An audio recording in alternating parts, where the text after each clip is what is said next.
할렐루야. 오늘 주일 오전 예배 오신 우리 모든 성도님들을 진심으로 축복합니다. 하나님께서 우리들에게 가장 필요한 은혜 부어주실 줄 믿습니다.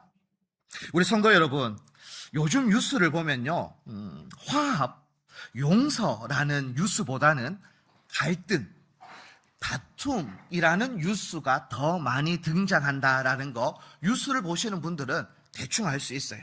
뭐 정치권을 한번 보아도요, 늘 여와 야는 대립을 하죠. 그럴 수 있어요. 여와 야니까 대립을 할 수 있어요. 그런데 같은 정당 안에서도 막 경쟁을 합니다. 다투기도 합니다. 막 싸우기도 해요. 진보 정당도 싸우고 있고, 또 보수 정당 안에서 자기들끼리도 그렇게 경쟁하며 갈등하는 그런 뉴스를 보게 되어져요. 정치권만 그런가? 나라 밖에서도요, 우크라이나와 러시아의 전쟁, 언제 이 전쟁이 일어났는지 다시 한번 또 검색을 해보니까 2022년 2월부터 전쟁이 시작됐더라고요. 벌써 만 4년이 지나가고 있음에도, 거의 4년 6개월이 지나가고 있음에도 불구하고 아직도 여전히 전쟁 중에 있습니다. 중동에서도 이스라엘과 이란, 늘 화약고, 중동은 화약고다라고 할 만큼 그렇게 갈등, 다툼이 끊어지지 않는 것이죠. 나라 밖에서도 그런데 또 직장 가운데서도 노사 갈등이 분명히 존재하고 있어요. 학교 안에서도 학폭이나 따돌림 같은 그러한 여러 가지 다툼과 갈등의 모습들이 있어요. 가정에서도 부모와 자녀는 대화가 단절되어지는 그러한 갈등들도 있고요. 또 부부도 서로 등을 지면서 반목하면서 사는 일들이 적지 않다라는 것이죠. 그러니 세상을 보면 마치 갈등이 일상이 되어진 것처럼 그러한 시대를 우리는 살아가고 있습니다. 이 세상, 이렇게 갈등이 일상이 되어진 이 시대를 살아가고 있는 우리들, 이 세상 그러면 어떻게 변화할 수 있을까? 하나님은 이 갈등 가운데에 어떤 해답을 제시하냐면 사랑을 제시합니다. 사랑이 있는 곳에 용서가 있고, 사랑이 있는 곳에 화해와 생명의 역사가 나타난다라고 하나님은 우리들에게 이 갈등의 시대 가운데에 사랑을 이야기하고 있어요. 자, 그렇다면 사랑은 어디에서부터 시작해야 하는가? 그것은 하나님은 먼저 가정에서부터 사랑이 시작되어야 한다라고 이야기를 합니다. 가정에서 시작된 사랑이 교회로 흘러가게 되어지고, 교회에서 흘러나온 사랑이 세상을 변화시킬 수 있기 때문에, 그래서 하나님은 먼저 가정에서 사랑이 시작되어야 함을 이야기해 주고 있어요. 그러니까 가정에서 사랑이 흘러 넘쳐야 하고 가정의 사랑이 충만해야 됩니다. 하지만 우리의 모습을 돌아보면 사랑이 충만한 모습보다는 사랑이 메말라져 있는 모습들이 더 많다라는 거예요. 우리가 그냥 우리의 모습을 한번 돌아보면 밖에서는요 참 친절합니다. 식당에 가서도 밥을 먹고 나올 때 내 돈을 주고 계산하면서도 맛있게 먹었습니다, 잘 먹었습니다, 감사합니다, 뭐 이렇게 표현을 잘 해요. 그런데 집에서 아내가 밥을 차려주면 감사합니다, 고맙습니다 말을 하지 않아요. 짜니, 싱겁니, 이게 뭐니, 소태네, 뭐 이런 식으로 뭐 이야기를 한다라는 것이죠. 밖에서는 친절해요. 인사도 잘해요. 환하게 웃어요. 하지만 정작 집에 돌아가면 말은 짧아지고 표정은 묵뚝뚝해지는 것이 저의 모습이기도 하고 오늘날 현실이기도 하죠. 표현되지 않는 사랑은 전달되어지지 않는다라는 것을 우리는 기억을 해야 됩니다. 표현하지 않는 사랑은요 절대 전달되어지지 않아요. 사랑은 마음속 감정에 머물러 있는 것이 아니라 상대가 느끼도록 표현되어져야 하는 것이 사랑인 것입니다. 그래서 오늘 에베소서는요 1장부터 3장은 구원에 대한 이야기를 해주고 있어요. 우리가 어떠한 은혜를 받았는지, 구원에 대한 은혜에 대한 이야기를 해주고 있는데 4장부터 6장은 은혜 받은 성도가 어떻게 살아가야 하는지를 이야기해주고 있고, 특별히 오늘 5장에서는 구원받은 성도가 어디에서 거룩하게 은혜 받은 자로 살아가야 하냐면 그 실천 장소를 가정이라고 이야기를 해주고 있어요. 그러니 가정에서 구원받은 자로 하나님의 사랑을 실천하면서 살아가야 함을 오늘 본문은 이야기해주고 있는 것이죠. 특별히 가정이 사랑을 배우는 첫 번째 학교이기도 하고 복음의 능력을 세상에 보여주는 그러한 아주 작은 공동체이기 때문에 가정은 무척 소중하고 중요한 것입니다. 그래서 오늘 말씀을 통해 우리 가정이 사랑을 회복하기를 원하는데, 그러면 어떻게 우리의 사랑이 회복되어질 수 있는가? 두 가지로 살펴보려고 하는데요. 첫 번째는 사랑은 존중으로 표현된다라는 겁니다. 오늘 본문 22절, 25절을 그냥 자막을 통해서 아니면 성경책을 통해서 한번 보시면 제가 한번 읽어드릴게요. 22절입니다. 아내들이여 자기 남편에게 복종하기를 죽게 하듯 하라라고 이야기합니다. 자, 25절은 남편들아 아내 사랑하기를 그리스도께서 교회를 사랑하시고 그 교회를 위하여 자신을 주심같이 하라라고 이야기를 합니다. 자, 22절은 아내들이여, 25절은 남편들아. 분명하게 대상이 있어요. 그렇다면 뭘 이야기하고 있는가? 아내들에게는 남편에게 복종하라라는 말을 하고 있고, 남편들에게는 아내들을 사랑하라라는 이야기를 하고 있어요. 근데 이 말을 들으면 오해하는 경우들이 있어요. 어떤 거냐면 약간 아내들 입장에서는 어떤 느낌으로 받아들이냐면, 아니 그러면 아내는 낮고 남편은 높냐? 이게 낮고 높음의 문제가 아니에요. 오늘 본문의 핵심은 서열이 아니라 존중이다라는 것을 기억하셔야 됩니다. 자, 여기서 특별히 22절에서 아내는 남편을 복종하라, 순종하라라는 이 단어를 사용을 했는데, 그런데 이것은 순종과 복종이라는 이 단어를 통해서 뭘 보여주고 있냐면 남편을 소중히 생각하고 남편을 존귀히 여기고 남편을 존중하라라는 그 마음의 태도를 이야기하고 있는 거예요. 그러니 아내들이 가져야 할 태도는 남편을 존중히 여기고 남편을 귀히 여기고 남편을 소중히 여기는 마음 가운데에서 순종하고 복종해야 함을 이야기해 주고 있는 것이죠. 자, 그렇다면 25절은 남편은 아내를 사랑하는데 주님께서 사랑해 주신 것처럼 사랑하라. 그러니 목숨을 다하면서까지 사랑해라. 이것은 결국 아내를 소중히 여기고 아내를 귀하게 여기고 아내를 존중히 여기라라는 그 마음의 태도와 자세를 이야기해 주고 있는 겁니다. 그러니 22절과 25절을 종합해 보면 부부는 서로를 주님 대하듯 귀하게 존중히 여겨야 함을 이야기해 주고 있는 본문이 오늘 말씀인 거예요. 그러니 부부는 존중히 여길 때 이 사랑의 모습들이 나타난다는 겁니다. 특별히 사랑은요, 존중을 통해 눈에 보이기 때문에 그래요. 사랑은 그냥 마음속으로만 나는 사랑해 사랑해라고 해서 사랑이 드러나지 않아요. 사랑은 존중이라는 옷을 입고 보여진다라는 겁니다. 특별히 사랑은 말과 행동을 통해 전달되어져요.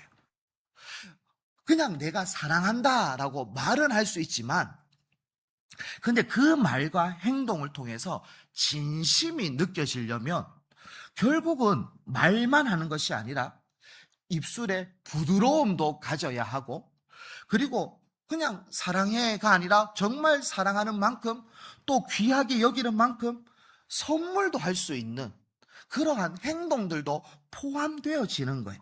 자, 연애 때를 한번 생각해 보면 이렇습니다. 연애 때는 그 상대방의 말을 귀뚱으로 여기지 않습니다.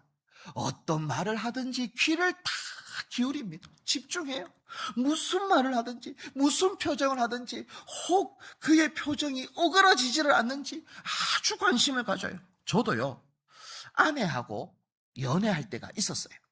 연애할 때가 없진 않았고 연애할 때가 있었는데, 그때 당시에 아내는 서울에서 일을 했고 저는 대구에서 전도사, 이제 교육 전도사니까 이렇게 전도사 사역을 하면서 신대원을 다녔어요. 이제 연애를 해야 되는데, 만나야 되는데 서울을 제가 찾아를 갔어요.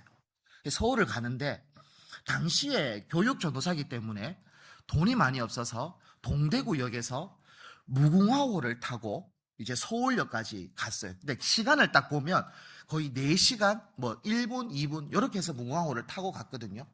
근데 그때 그 올라가면서 그 설레는 감정은요, 말로 표현할 수가 없어요. 이야, 김천을 지나고 대전을 지나고 천안을 지나고, 이야, 이제 서울역이다.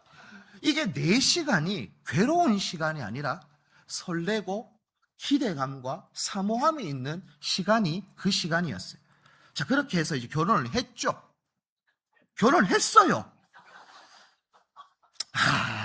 이제는 익숙해진 거예요. 설레는 마음도 별로 없고 편안해지고 있고 당연해지고 있습니다. 그러니 익숙함이 존중함을 빼앗기 시작하는 거예요. 그냥 익숙하고 당연하니까 그 전에 연애할 때는 그냥 고마워요, 사랑해요, 감사해요, 뭐 이런 단어를 막 썼다면 이제는 뭘 해줘도 고맙다라는 말을 안 해요. 저만 그렇습니까?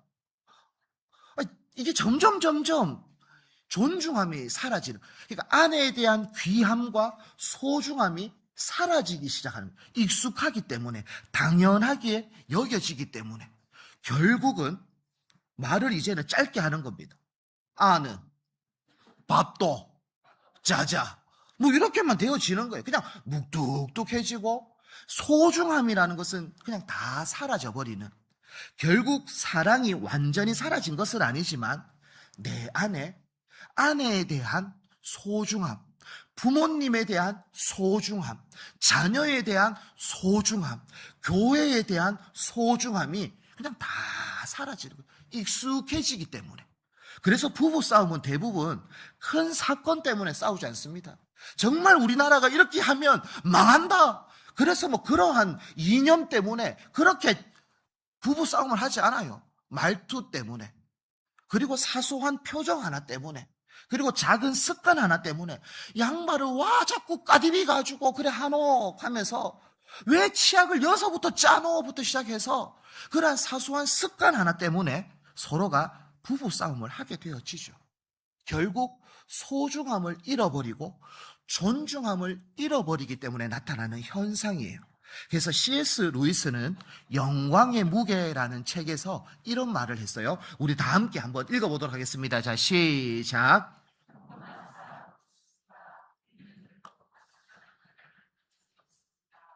우리가 만나는 모든 사람은 영원을 향해 살아가는 존재입니다. 아멘.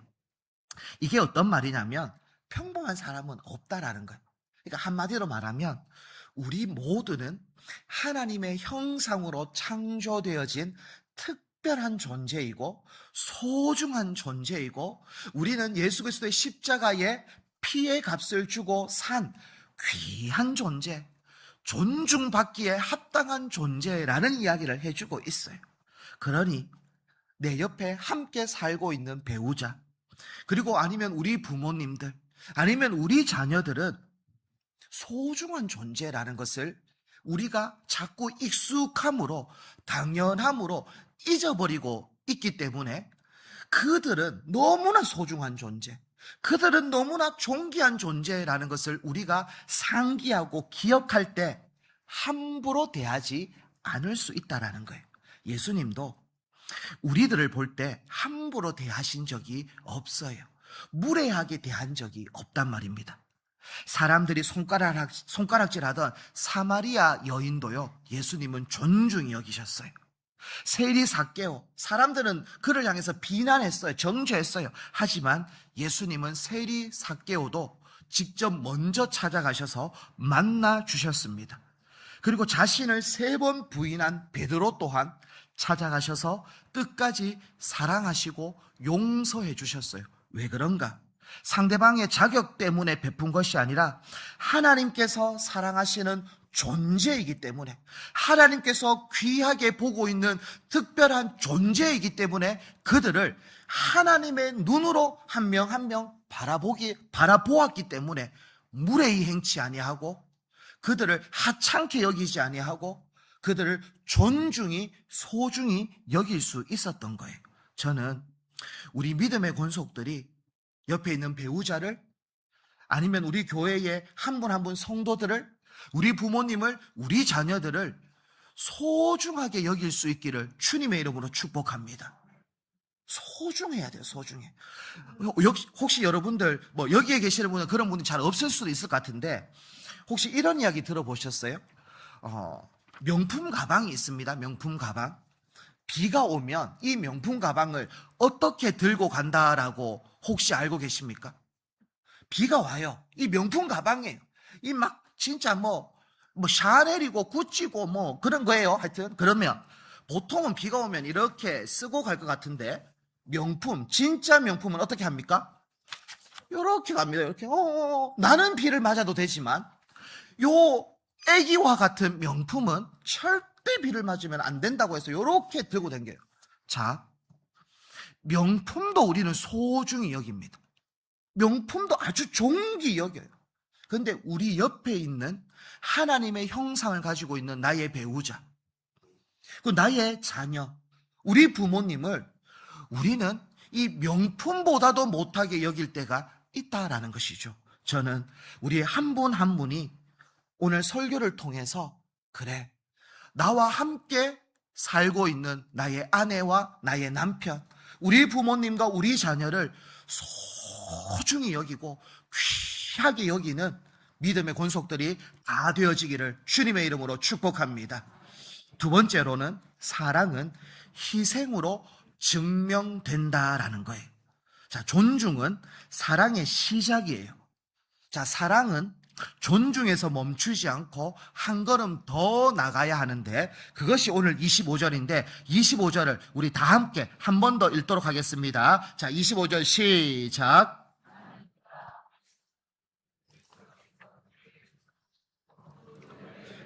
자신을 주신같이 하라. 아멘.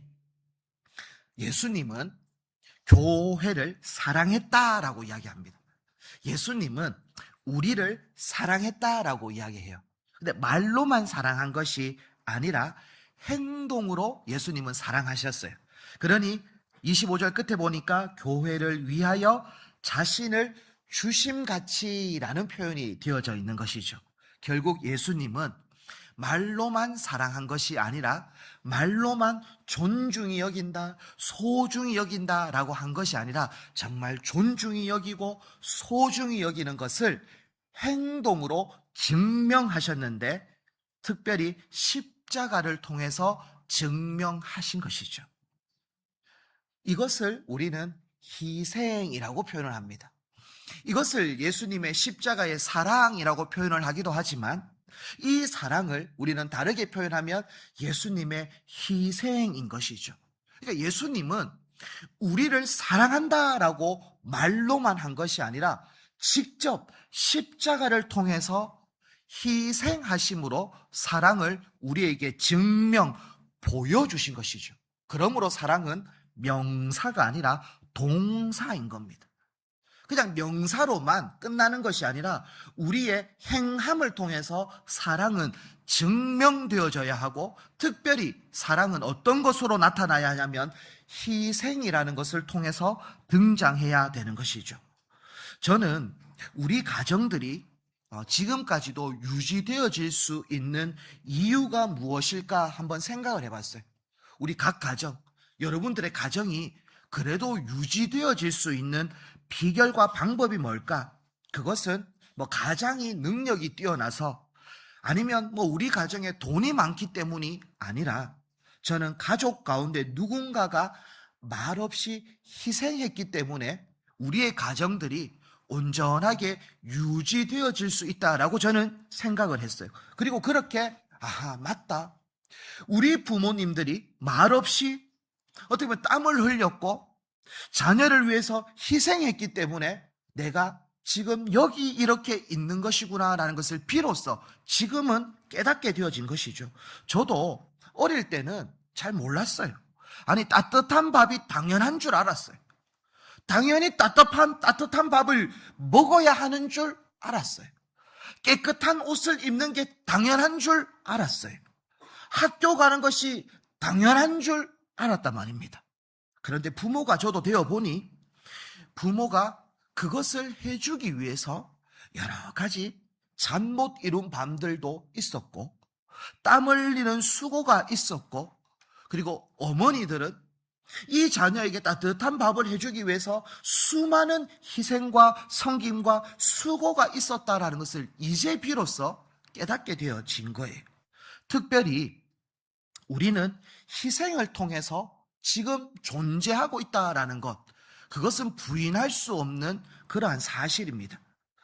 부모님의 희생이 있었고 그리고 이 나라가 존재하는 것도 순국선열과 같은 그러한 여러 피를 흘리신 희생하신 손길들이 있기 때문에 자유대한민국이라는, 그래서 오늘도 오후에 신의 악단을 보겠지만 우리는 자유롭게 찬양할 수 있고 자유롭게 기도할 수 있는 것이 다 그들의 희생과 수고와 섬김이 있었기 때문에 가능한 것이죠. 특별히 부모의 희생보다 더 큰 희생이 있었는데 그것이 예수님의 십자가의 희생이었습니다.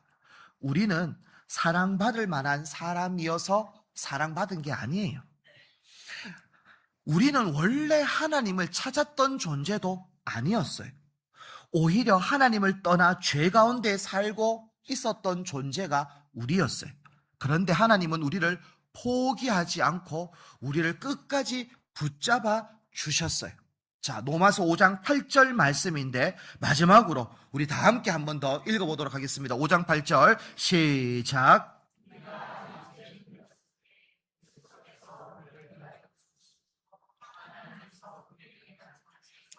확정하셨느니라. 아멘. 우리가 아직 죄인 되었을 때라고 이야기합니다. 우리가 죄인 되었을 때 하나님은 우리를 사랑해 주셨어요. 우리가 죄인인데 우리가 죄로 덕지덕지 더러운 그냥 흑암 가운데로 갈 수밖에 없었던 그때 우리를 불쌍히 여기시고 우리를 위해서 십자가의 사랑을 베풀어 주셨다라고 이야기를 합니다. 우리는 그 사랑을 받은 존재예요.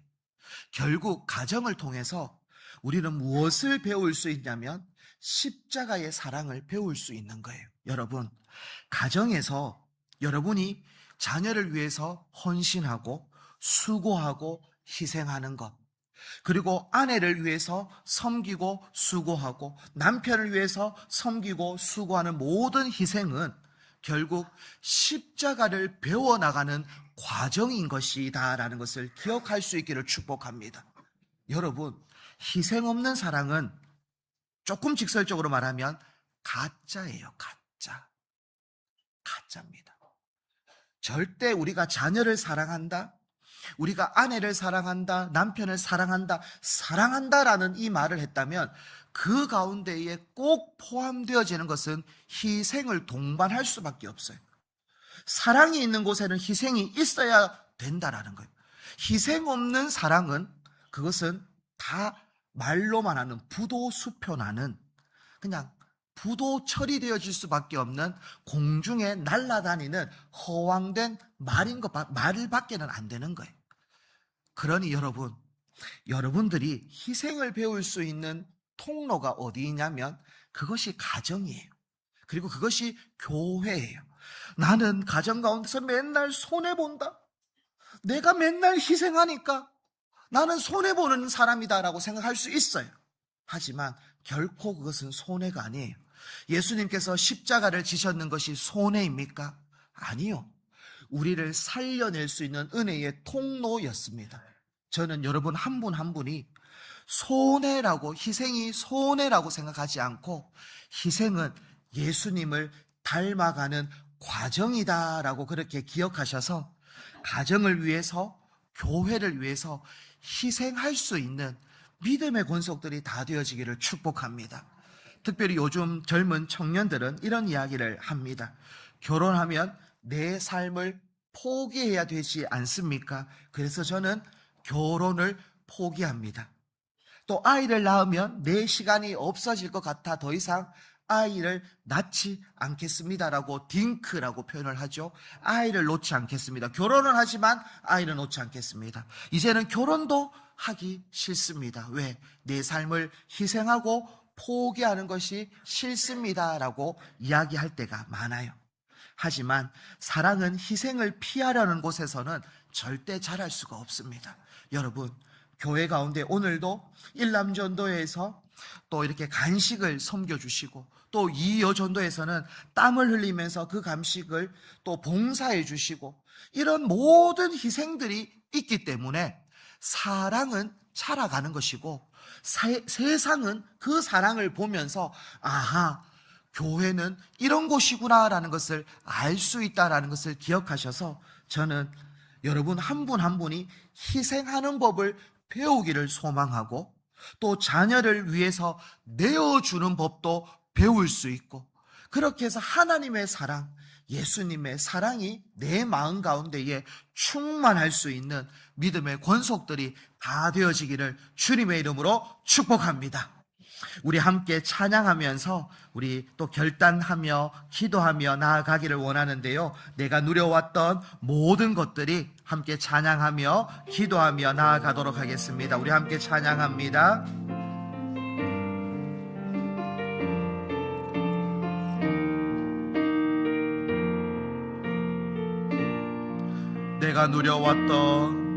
내가 누려왔던 모든 것들이 내가 지나왔던 모든 시간이 내가 걸어왔던 모든 순간이 당연한 것 아니라 은혜였소. 아침 해가 뜨고 저녁에 노을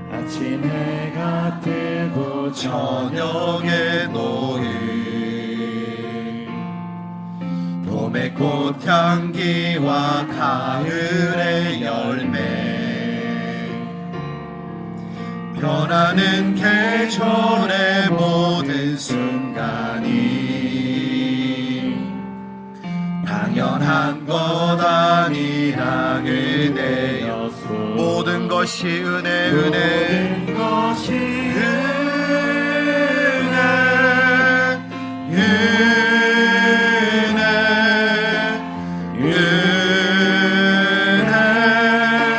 한없는 은혜 내 삶에 당연한 것 하나도 없었던 것을 모든 것이 은혜였소. 내가 이 땅에 태어나 사는 것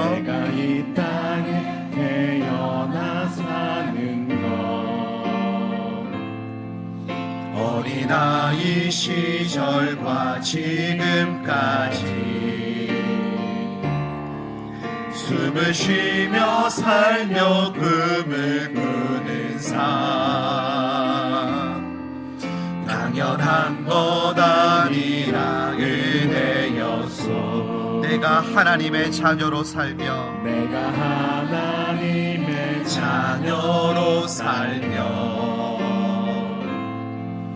오늘 찬양하고 예배하는 삶 복음을 전할 수 있는 축복이 당연한 것 아니라 은혜였소. 모든 것이 은혜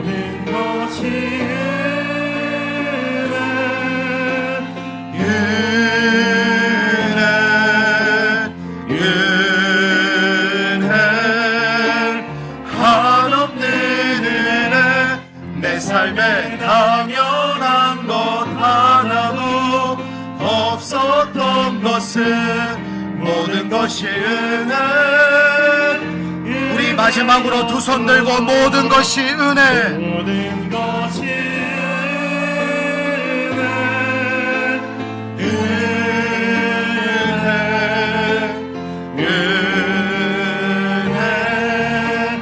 한없는 은혜 내 삶에 당연한 것 하나도 없었던 것은 모든 것이 은혜였소. 우리 합심해서 우리 오늘 말씀을 기억하며 함께 기도하기를 원하는데요. 하나님, 가장 가까운 우리 가정 가운데에서 서로를 존중히 여길 수 있는 우리들 될 수 있도록 인도해 달라고, 특별히 십자가의 사랑인 희생을 가정 가운데에 나타낼 수 있도록, 그래서 우리 가정이 하나님이 원하시는 사랑으로 회복되어질 수 있도록 인도해 달라고 우리 주님 3번 찾고 통성으로 기도하도록 하겠습니다. 주님 찾습니다. 주여 주여 주여. 하나님 아버지여, 하나님 가장 가깝고 가장 소중한 곳이 우리의 가정입니다. 하나님, 우리 가정 가운데 있는 하나님 부모님을 소중히 여기게 하여 주시고, 우리 가정 가운데 있는 배우자를 소중히 여기게 하여 주시고, 우리 자녀들을 소중히 여길 수 있는 믿음의 권속들이 다 되어질 수 있도록 하나님 인도하여 주시옵소서. 하나님, 귀한 존재입니다. 하나님, 결코 하찮은 존재가 아닙니다. 하나님, 존중히 여기며 귀하게 여기며 소중하게 여기며 달려갈 수 있는 우리들이 다 되어지기를 원합니다. 하나님, 우리의 마음 가운데에 한 영혼 한 영혼을 품게 하여 주시고, 특별히 우리 가정을 품을 수 있는 믿음의 권속들이 다 되어지게 하여 주시옵소서. 하나님, 믿지 않는 그러한 가정에 있는 식구들이 있습니까? 하나님, 그 식구들을 더욱더 귀하게 여기게 하여 주시고, 존귀 여기게 하여 주시고, 사랑으로 품게 하여 주시옵소서. 하나님, 더욱더 그들을 사랑하게 하여 주시고, 그들을 위하여 희생할 수 있는 자가 되어지기를 원합니다. 하나님, 결코 우리의 눈물과 우리의 땀과 우리의 희생이 손해가 아니라 하나님의 은혜의 통로임을 기억하고, 사랑의 통로라는 것을 기억하며 하나님을 볼 수 있는 그러한 시간이라는 것을 기억하며, 하나님, 우리 가운데 이 십자가의 사랑을 나타낼 수 있는 가정이 되어질 수 있도록 주여 역사하여 주시고, 우리의 가정을 회복시켜 주시고, 우리의 가정을 일어서게 하여 주셔서 하나님의 사랑이 흘러넘치며 하나님의 사랑을 나타내는 귀한 믿음의 가정 되어질 수 있도록 하나님 도와주시옵소서.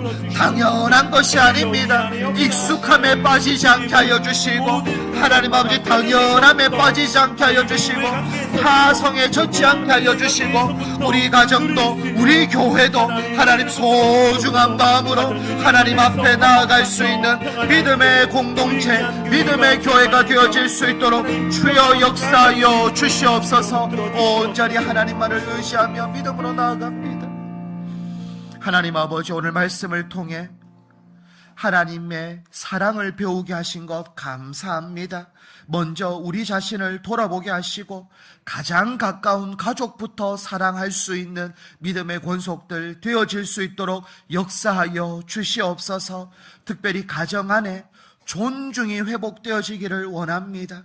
우리 모든 가정의 구성원들이 소중한 존재이며 귀한 존재이며 하나님의 형상 가운데에 창조되어진 특별한 존재라는 것을 기억하게 하여 주셔서 그 영혼을 품고 기도할 수 있는 믿음의 가정 다 되어질 수 있도록 역사하여 주시옵소서. 또한 예수님께서 우리를 위해 사랑하셨던 것처럼, 십자가에서 우리를 위해 희생하셨던 것처럼 우리 가정을 위하여 희생할 수 있는 믿음의 한 분 한 분 다 되어질 수 있도록 인도하여 주셔서 희생을 통해서 하나님의 사랑을 증거하며 나타낼 수 있는 믿음의 권속들 다 되어질 수 있도록 역사하여 주시옵소서. 그래서 우리 교회의 가정이 사랑이 넘치게 하여 주시고 우리 교회도 사랑이 넘칠 수 있는 믿음의 교회 될 수 있도록 축복하여 주시옵소서. 감사하며 예수님 이름으로 기도합니다. 아멘.